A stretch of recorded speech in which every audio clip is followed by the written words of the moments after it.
I must say that I felt incredibly challenged, stimulated by my good friend Alan Walker's plenary.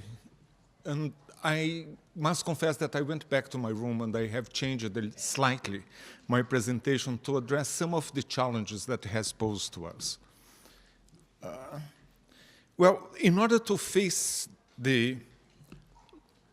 I'm going to start back where we were in 2002 when we launched in WHO the Age-Friendly Cities. And it was in my hometown, in Copacabana. And this is the story that is here. And I'm delighted to see so many people to face the longevity revolution. We need frames. Frames are important because it is through them that we can see the world with a different way. And this is what, in 2002, we did with the Active Aging Policy Framework. It is a framework that, first of all, has a very strong rights-based approach. Yes, older people have needs, but above all, they have rights. And that is what the Active Aging Policy Framework encapsulated. And in the definition that is certainly very familiar to most of you, we put that it is a process of optimizing at any stage of your life, from childhood to the end of your lives, opportunities for four things: health, lifelong learning, participation, security. Lifelong learning was not there in 2002. We have added this at an international conference on active aging in Seville in 2010. And this is what? What for? Sorry, I'm taller. In order to advance quality of life as individuals age. Central to the active aging perspective is the life course perspective. You are also familiar with this? As we are born, we are completely dependent on our parents, usually, somebody that will look after us. But very quickly, through the stages of growth and development, we will reach the maximum of our vital capacity, not intellectual, but I'm talking about muscular strength, how strong you are, and so on. Yes, we need a very strong focus that will bring us to these stages of growth and development to ensure that 50 years later, you will have a cohort of healthy, active, older persons. But we cannot wait, because by the year 2050, there will be 2 billion older people in the world. And we will need also the specificity to address the issues that are related to the end of life, throughout adult life, to bring as many people as possible to the red line, slow decline, but also for those that are below the disability threshold. And however well we do before, there will be many people that will fall there. So we need also to think about long-term care, home care, terminal care, the quality of life in older age, supporting the carers, because this is all in the essence of active aging.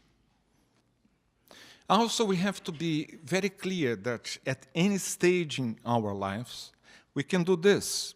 You do an intervention that will correct that decline so that you can prolong you staying above the disability threshold for long.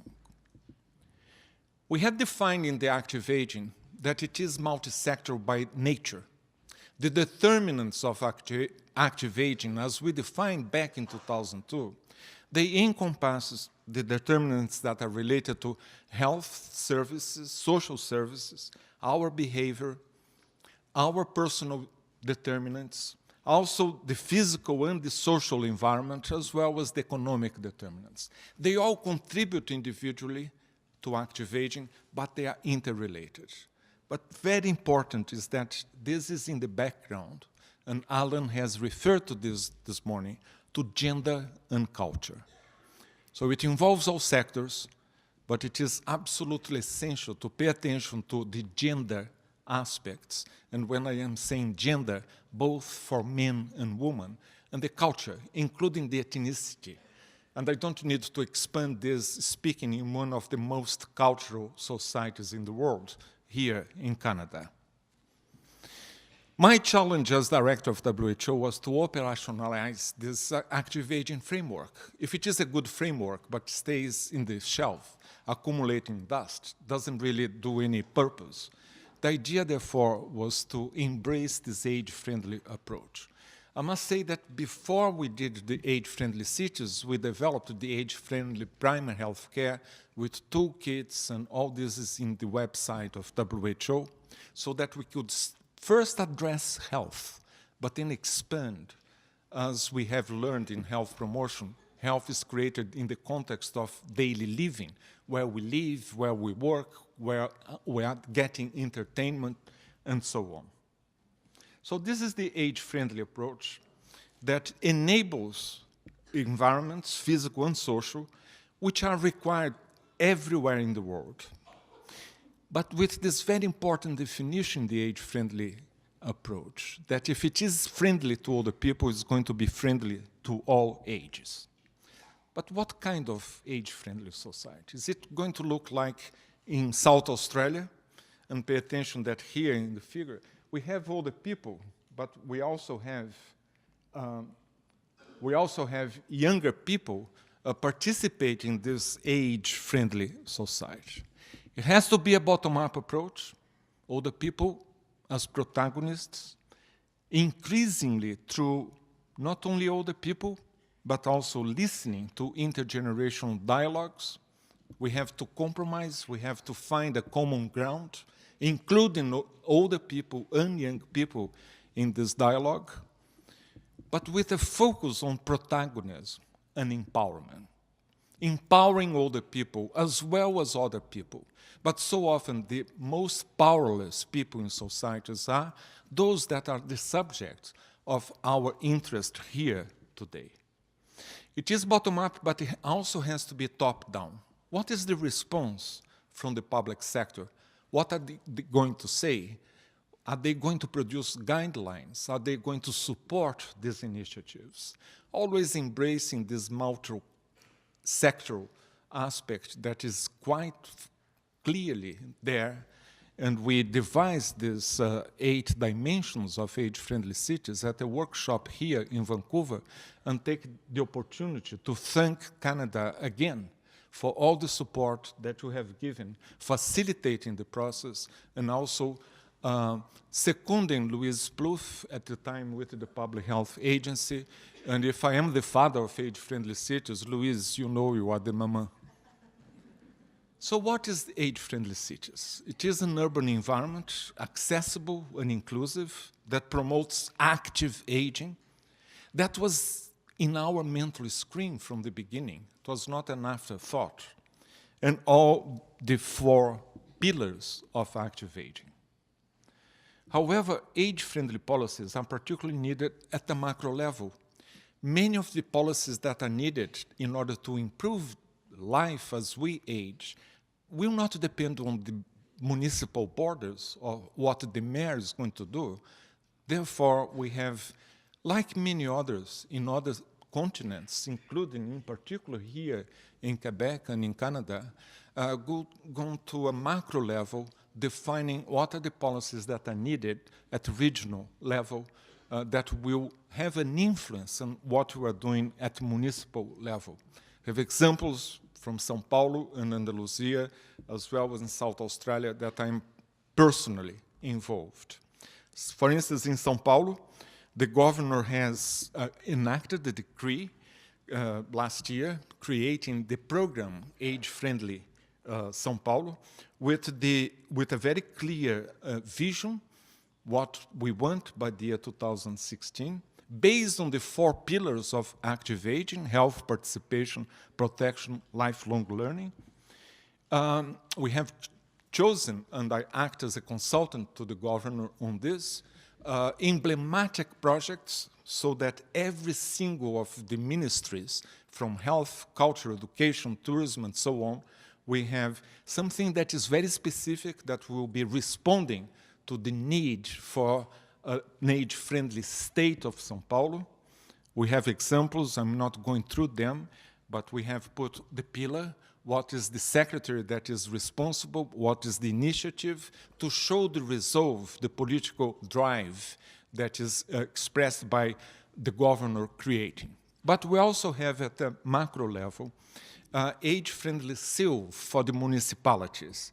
And it goes into, if I can follow, year after year, we give an extra star so that by the end of 3 years, municipalities could have reached the 3 stars or not, because this is going to be monitored empowerment, protagonism. It's going to be monitored by the councils of older persons. We have examples here of the methodology. We have both initiatives that are obligatory and others that are voluntary, that you will be electing. And we have a number of these initiatives so that the mayor with the councils and with the municipalities will elect what they want to do that is more appropriate to that particular municipality. My final reflections is where we are now. We are going to revise the active aging policy framework. We launched it in WHO more than 10 years ago in 2002.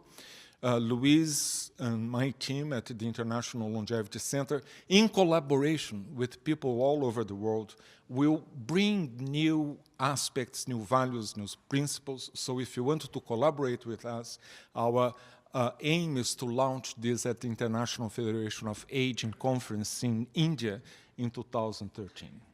We are going to put much more emphasis on the contrasts, listening to the voices of the less privileged in any society, including here in Canada. I don't need to tell you that Aboriginals in this society, this rich society, have a much shorter life expectancy. We have to involve those that are least privileged and often excluded from mainstream. We are going to put much more emphasis on prevention, the importance of considering also the social determinants, not only blaming the individual for not doing this or that. After all, you cannot blame this woman for having a chronic disease at the end of her underprivileged life. We're going to show much more and express the heterogeneity of old age in terms of gender, socioeconomic groups, nationality, age group, culture, ethnicity, sexual identity, religion, etc., etc. So highlight this more in this revised version of active aging. We're going, therefore, to focus on diversity. We'll have a much stronger focus on the gender aspect, the meaning of being a man or a woman and aging.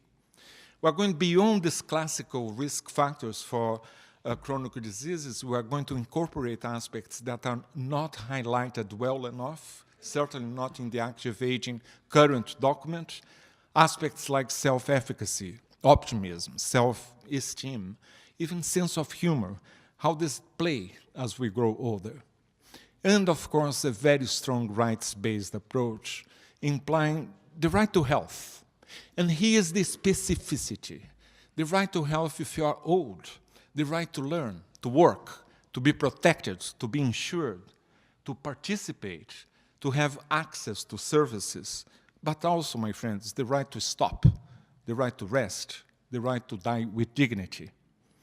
We are going to go beyond prevention and treatment so that we can address and help to develop a different paradigm, a paradigm of care that is needed in this longevity revolution. And above all, we are going to include everybody, not only those that are here, active, but also those that are in residential care, the very frail, those with dementia, and so on. Above all, we want with this revised active aging to fight exclusion in all aspects, nurturing an intergenerational solidarity and harmony, for sure, which brings me with this notion of generativity, leaving footprints. A different society that we are creating for the 21st century is one that there will be many more older people. And we want this experience of this old lady to enlighten and to delight the kids around. As Eric Erickson says, moving from a focus from oneself a much richer society in which there will be, from people that are aging, a much broader focus in a broader social radius, the ability to care, to guide the next generations, mentoring, coaching, guiding, nurturing. Because I tell you, I have the privilege, and this is what I would like to see worldwide, I still, at my age, have the privilege of knowing where to find inspiration when I need it. Thank you.